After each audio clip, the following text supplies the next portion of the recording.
Bonjour tout le monde, ça fait plaisir d'être ici. Merci au comité organisateur. Aujourd'hui, je vais vous faire un survol d'une rapidité assez survolesque parce que le sujet est vaste et puis j'ai pas beaucoup de temps pour vous parler de tout ça.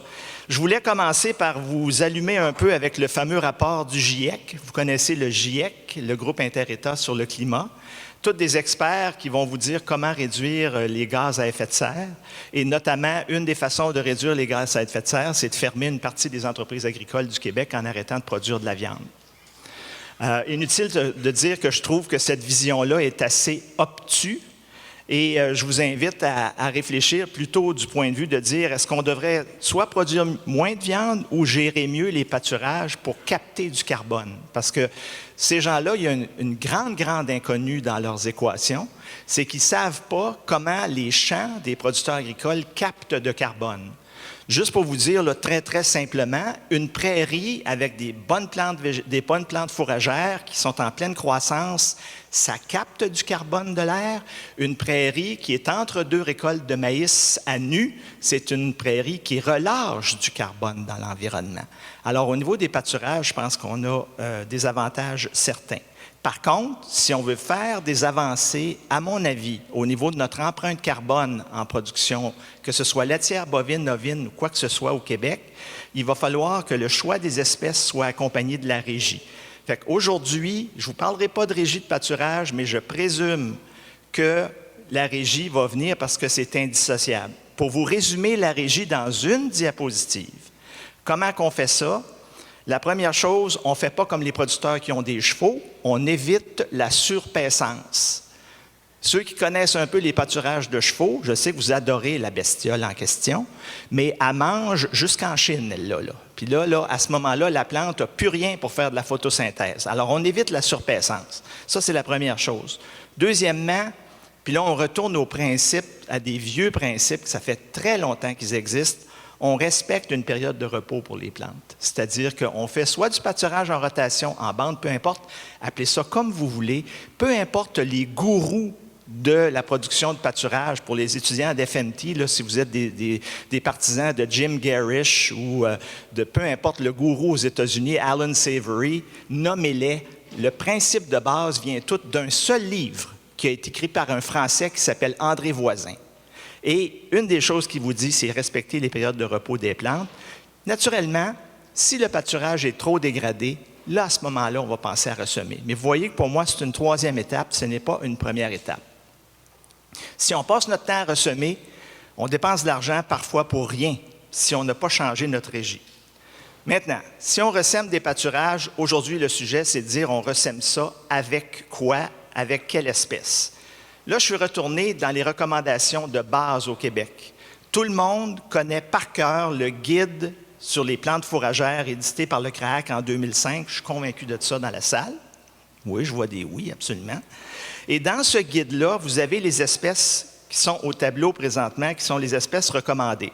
Pourquoi ces espèces-là étaient recommandées par ce comité d'experts-là? C'est parce que c'est des espèces qui avaient démontré qu'elles passaient nos hivers, et qu'elles étaient donc vivaces.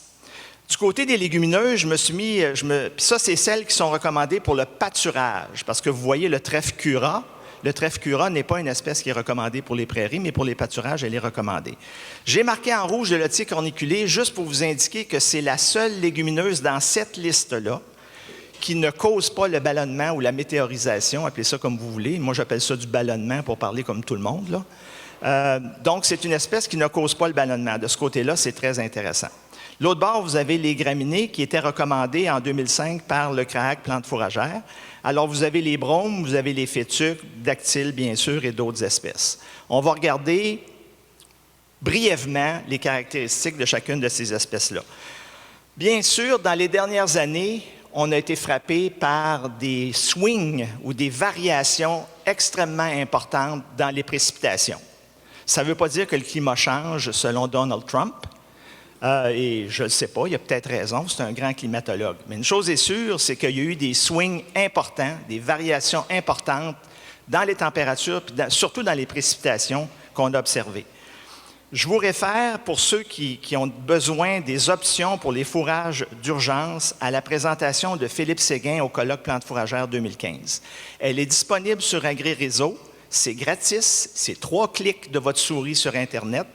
C'est une présentation qui va vous parler des plantes fourragères qu'on peut semer dans un cas d'urgence. Par exemple, ceux qui ont suivi la tournée plantes fourragères ce printemps, on a vu un paquet de luzernières mortes dans le centre du Québec. Ces gens-là avaient besoin de plantes d'urgence. Qu'est-ce qu'on sème pour essayer de se réchapper la vie à ce moment-là? Mais dans le cas d'une sécheresse, est-ce qu'on ne devrait pas aller plutôt avec les plantes comme les graminées de climat chaud, de saison chaude, qu'on va semer plutôt au mois de juin, des choses comme ça? Alors, dans cette présentation-là, vous avez une liste complète de tous ces produits-là. Comme je survole aujourd'hui, je vais parler seulement de quelques-unes de ces espèces. Dans les espèces annuelles qui sont recommandées pour les pâturages, dans le guide plantes fourragères de 2005 encore, je m'en viens avec des choses plus modernes, mais il y a des choses qui sont très au goût du jour.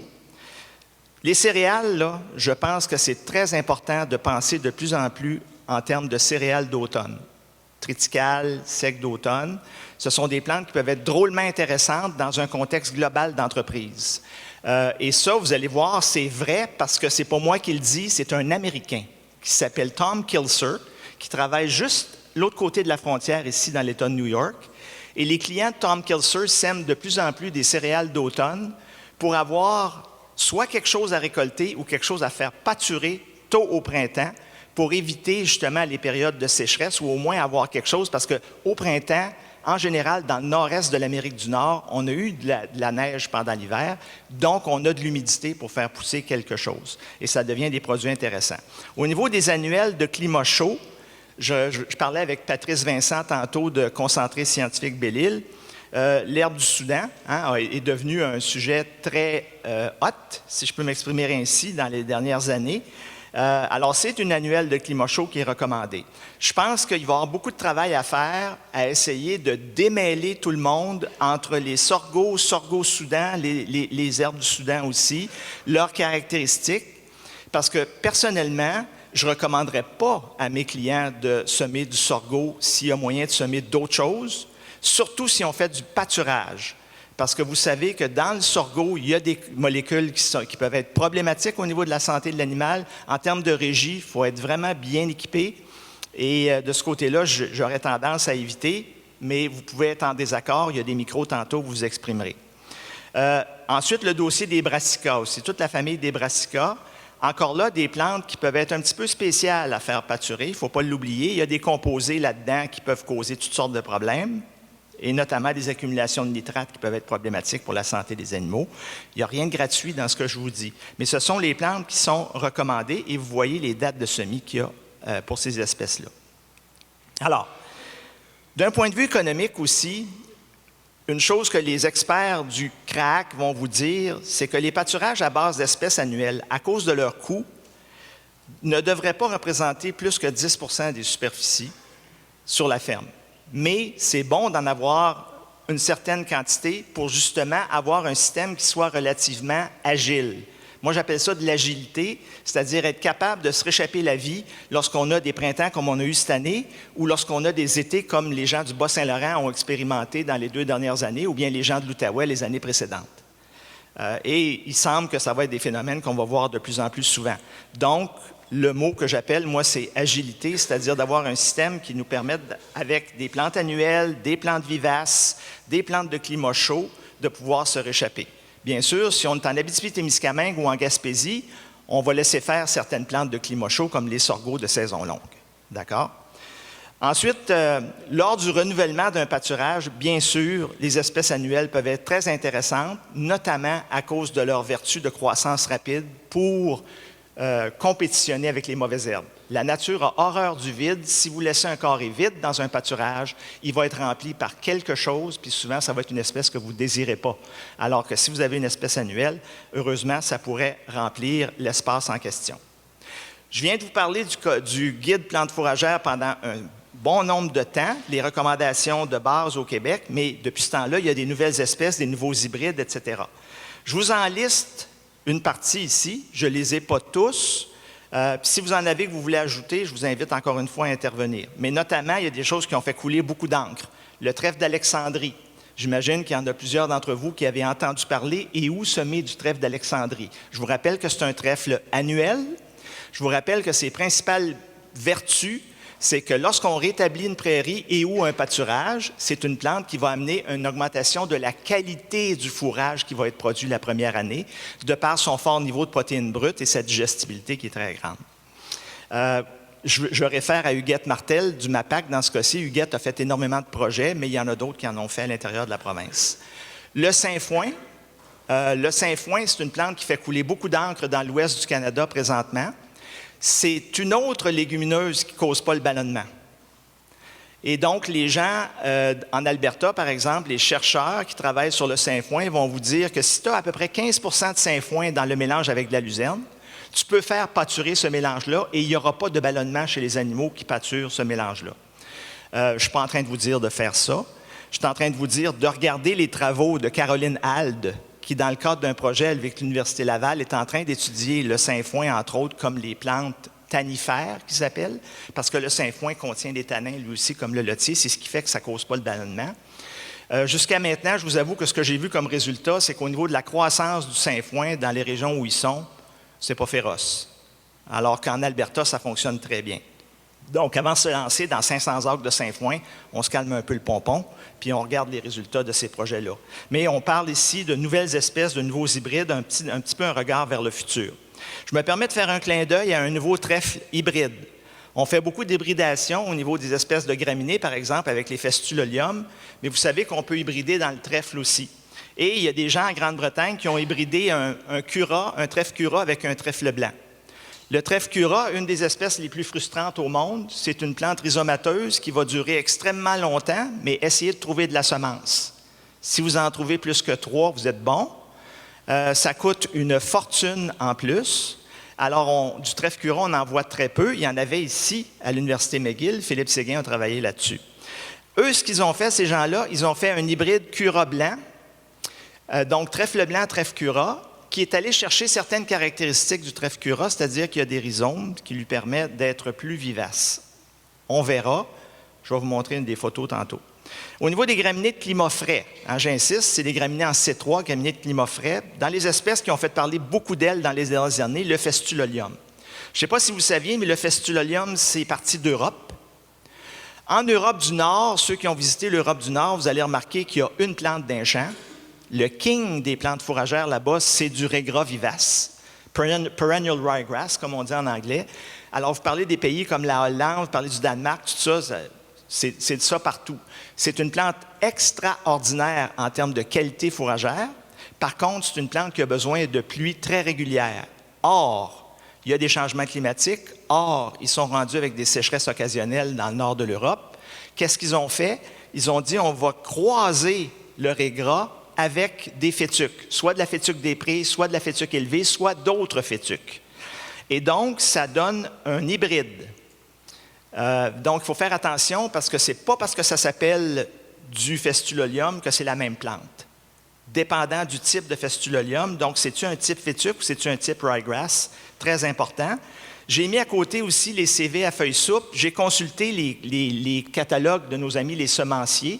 Et vous allez remarquer que dans la plupart des cas, les Festulolium qui sont vendus maintenant sont des variétés à feuilles souples. Ce que ça veut dire, c'est qu'ils ont enlevé la dureté des feuilles qui faisait que les vaches laitières québécoises, qui sont des vaches qui ont une langue et une bouche particulièrement sensibles, n'étaient pas en mesure de manger ça. Alors, avec les feuilles souples, c'est des plantes qui sont beaucoup mieux consommées maintenant, à vérifier avec votre semencier, bien sûr.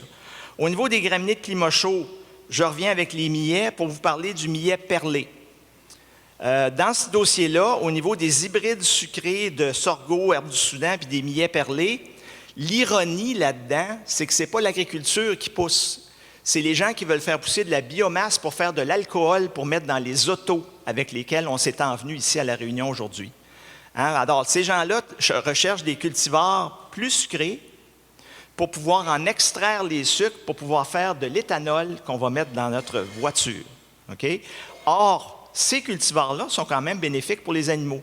Alors, vous allez remarquer que dans le commerce, il y a des millets sucrés, il y a des sorghos sucrés, il y a des soudans sucrés. Alors, ces produits-là sont intéressants. Il y a aussi, dans le monde du sorgho, herbe du Soudan, tout ça, puis des millets, des mutants BMR. Je ne sais pas si vous êtes familier avec la mutation BMR. Elle est connue depuis un bon bout de temps dans le maïs, très utilisée dans le sud-ouest du Québec, BMR, l'abréviation de Brown Midrib, ça vient tout simplement, les Anglais sont d'une logique implacable. Merci mes amis. Brown Midrib, le milieu de la feuille, il est brun. Ça peut être plus... Nous autres, en français, on aurait un terme incompréhensible pour dire ça, là. Alors, Brown Midrib, ce que ça devrait vous dire, aussitôt que vous voyez ces 3 lettres-là au bout d'un hybride, d'une de ces espèces-là, c'est que la digestibilité de la NDF est supérieure. Et ça a été démontré. Naturellement, dans le cas du maïs, il y a plusieurs mutations, il faut faire attention, il y a des subtilités là-dedans, mais en général, on va parler d'une plante qui a une digestibilité de la NDF supérieure, donc plus d'énergie par kilogramme consommé par l'animal. Je continue avec mon fameux trèfle hybride, juste pour vous montrer une photo du Québec. Je me pète les bretelles ici un peu. La ferme de ma fille, mon gendre, située à Inverness, pas en Écosse, Inverness, Québec, près de Thetford Mines, dans le royaume de la Roche, cultivent de la roche, ces gens-là. Et donc, ils cherchaient pour ce pâturage-là une espèce qui allait durer longtemps. Mon gendre est encore amoureux de ma fille, il écoute tout ce que je dis. Je lui ai parlé de cette espèce-là, il en a trouvé, il en a acheté. Cet hybride-là, pour l'instant, pousse très, très bien, mais il n'a passé aucun hiver, ni à Inverness, ni ailleurs. Par contre, les gens qui le vendent, eux autres, ils vont vous dire qu'il va durer des lunes et des lunes, mais on verra.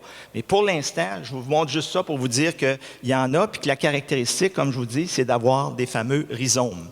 Je vous ai mis ce graphique-là pour vous rappeler les principes. D'habitude, du trèfle blanc, c'est une plante qui est stolonifère. Un stolon, c'est une petite tige secondaire qui part à la surface du sol, alors qu'un rhizome, ici vous avez une belle graminée. La graminée la plus connue qui a des rhizomes, c'est le chien-dent, bien sûr. Il n'y a rien de plus facile que de multiplier du chien-dent en coupant les rhizomes. On fait un excellent job à ce moment-là. Alors, on verra pour ce trèfle-là. Le nom est Aberlasting. En anglais, hein, to last, c'est comme mon mariage. Moi, 37 ans de bonheur. Alors, ça a duré. Il y a certaines herbes aussi qui sont à l'étude. 2 minutes? Oh, OK. Certaines herbes sont à l'étude. La chicorée fourragère, dans les projets de Caroline Halde. Souvent, on entend dire que la chicorée, c'est une plante tannifère. Ça n'est pas une plante à tanin, juste pour établir les faits. C'est une autre molécule qu'il y a là-dedans qui contrôle les parasites, mais qui est très utilisée dans les recherches, notamment en Nouvelle-Zélande, où ils ont des gros problèmes de résistance des parasites aux anthelmintiques. Alors, ils cherchent des espèces qui vont leur aider à ce que les animaux qui pâturent soient moins parasités. La chicorée en est une, la chicorée fourragère, et le plantain lancéolé. Chicorée, dans le projet de notre amie Caroline, il y en a. Les rendements sont bons, mais c'est une plante que je qualifierais de bisannuelle, 2 ans, pas beaucoup plus que ça. Par contre, enracinée très, très profond, une année de sécheresse, là, elle sort. L'objectif de tout ça, en bout de ligne, de toutes les espèces que je vous ai montrées, et les vieilles et les nouvelles, et la combinaison de plantes natives, de graminées légumineuses, de plantes annuelles, puis de plantes qu'on a stockpilées, c'est d'avoir la meilleure livraison de fourrage, la plus stable possible, tout au long de la saison de pâturage. Et ça, c'est un méchant défi, parce que vous savez comme moi qu'au début de la saison au Québec, tout pousse, puis tout pousse vite. Les animaux ne mangent pas plus en juin qu'ils mangent à d'autres moments, là. Alors, à ce moment-là, c'est en juillet et en août qu'on doit prévoir qu'est-ce qui va se passer puis comment on va réussir à gérer tout ça. Alors, c'est une espèce de combinaison de ça. Naturellement, vous allez me dire, on pourrait semer des espèces pures ici et là. Bien sûr que non. Ce qu'on va recommander au Québec, ça va être de semer des mélanges. Mais avec combien d'espèces dans le mélange? Et ça, je vous avoue que personnellement, ma pensée a beaucoup évolué au courant des dernières années. Je vous présente une présentation ici de mon ami Gilles Bélanger, retraité lui aussi maintenant depuis peu. Gilles parlait des mélanges qui sont recommandés au Québec en disant que, bon, c'est plus productif qu'un peuplement pur, il y a meilleur peuplement, donc plus de compétition que les mauvaises herbes. Mais il recommandait un mélange à 2 à 3 espèces. J'en discutais avec des collègues dans le bio dernièrement aussi qui me disaient « Ouais, on est rendu qu'on recommande, nous autres, pas mal 2 à 3 espèces, c'est plus facile à gérer. » C'est vrai que c'est plus facile à gérer, 2 à 3 espèces. Si tu as un mélange luzerne dactyle, tu vas être capable de gérer la maturité. Le dactyle va venir à maturité super de bonne heure, puis tu vas faire pâturer ta luzerne hyper immature. Personnellement, je trouve ça un petit peu ordinaire. OK? Compte tenu des changements climatiques qu'on a maintenant, à mon avis, il faut refaire cette réflexion-là, puis on est en train de la refaire, puis Gilles fait partie des chercheurs qui sont en train de la refaire. La personne clé ici, c'est lui. Youssef Papadopoulos. C'est un généticien des plantes, il est à Napan, en Nouvelle-Écosse, puis lui, il se dit depuis des années, si on se met plus d'espèces, est-ce qu'on aurait un système qui serait plus résistant aux aléas climatiques, justement? On n'a pas tout le temps les mêmes espèces d'une année à l'autre qui dominent, mais on a quelque chose qui est plus stable. Alors, ils ont fait des projets. Ils ont essayé d'identifier les mélanges les plus performants. Une légumineuse avec une ou plusieurs graminées. Alors, dans ce cas-là, on peut être d'accord ou pas. On pourrait peut-être penser à plus qu'une légumineuse, mais dans leur cas, c'était une légumineuse avec plusieurs graminées ou une graminée seulement. Il faut faire très attention parce que dans ce projet-là, il y a des facteurs confondus. Je vais être un petit peu critique envers mes collègues, là, mais il y avait un site où c'était des bouvions qui mangeaient le fourrage, qui testaient des espèces avec des animaux qui mangent. Les deux autres sites, c'est une faucheuse qui fauche les plantes à plusieurs reprises pour simuler le pâturage. Not the same thing, comme on dit en espagnol. Ce n'est pas du tout la même chose. Si tu veux faire évaluer des plantes fourragères pour le pâturage, dans un monde idéal, ils seraient mangés par des animaux parce que là, tu as l'effet de piétinement, tu as tous les effets reliés à un animal.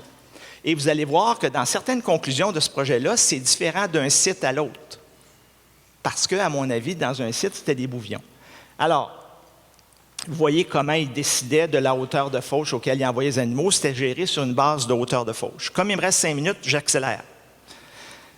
Il me reste encore 5? C'est bon. 3 légumineuses. Alors, ils ont testé du lotier, la luzerne, le trèfle blanc, la variété entre parenthèses, le cultivar. 6 graminées. Nos fétuques de tantôt, du paturin, du dactyle et du brome. Des prés, dans ce cas-là, à ne pas confondre avec le brominerme. OK?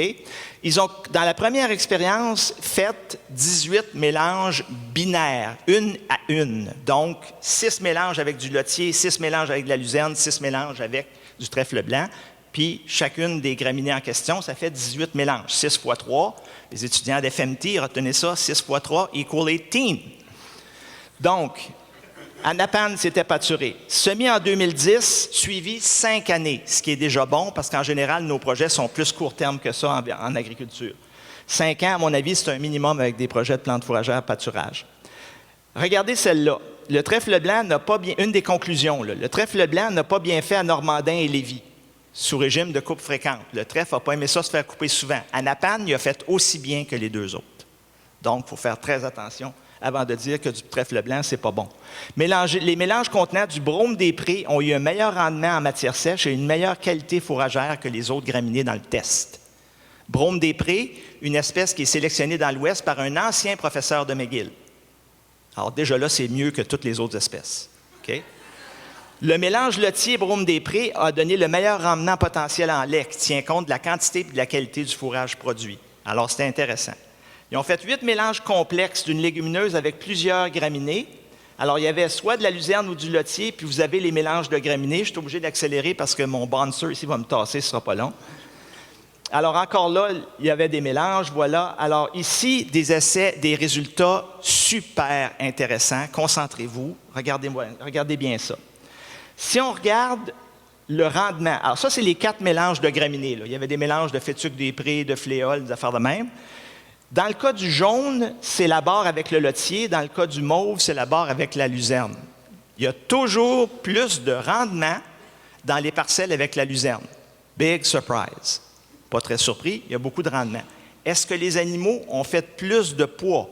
Si on regarde le gain de poids des animaux par hectare, ça tient compte du nombre d'animaux sur la superficie puis de leur gain quotidien, c'est l'inverse. C'est l'inverse. Regardez, toutes les barres jaunes, peu importe les graminées qu'on avait mixées avec le lotier, ils étaient toutes supérieures en termes de gain à la luzerne. Donc, la luzerne produisait plus de matériel, mais en termes de gain, c'est avec les mélanges avec le lotier qu'on allait chercher plus de gains. Ça, ils ne l'ont pas vu avec les systèmes de coupe fréquente, mais avec des animaux qui mangeaient puis qui gagnaient, c'est ça qu'ils ont vu. Moi, je trouve ça fascinant. La question, bien sûr, pourquoi ils sont allés chercher un gain supérieur avec ça? Bien, écoutez, à mon avis, il y a différentes possibilités. Gaëtan Tremblay, que je vois à l'arrière ici, qui va se garrocher au micro tantôt, va vous en parler. Le ratio entre les sucres et la protéine brute, dans le cas du lotier, est supérieur à la luzerne, donc un produit qui est mieux balancé au niveau du rumen. Parce que je vous rappelle que la luzerne, au niveau du rumen, boum, on amène beaucoup d'azote dégradable, beaucoup de protéines solubles. Les bactéries disent « Wow, what's happening here? » parce qu'ils sont anglophones en général. Les tanins condensés, dans le cas du lotier, je vous l'ai dit, ça ne cause pas le ballonnement. Le phénomène, pourquoi ça ne cause pas le ballonnement, entre autres, c'est parce que ça fait des complexes avec les protéines qui protègent les protéines. On appelle ça tanner les protéines, comme quand on tanne des peaux. Et ça, à ce moment-là, c'est probablement une des explications. Et je vous rappelle que le lotier, la différence s'est exprimée surtout les années 3, 4 et 5 du projet. Donc, le lotier, maudite plante plate, on la voit tout le temps sur le bord du chemin, on ne la voit jamais dans le champ où est-ce qu'on voudrait l'avoir. Si on en sème, il faut être patient, parce que ça peut prendre quelques années avant qu'on en ait pour la peine dans le champ. Puis on essaye d'en maintenir le pourcentage aux alentours de 40 %. Donc, les incontournables, c'est ça. Et en bout de ligne, on observe, on observe, on observe. Je vous remercie beaucoup. Désolé d'avoir été si vite que ça.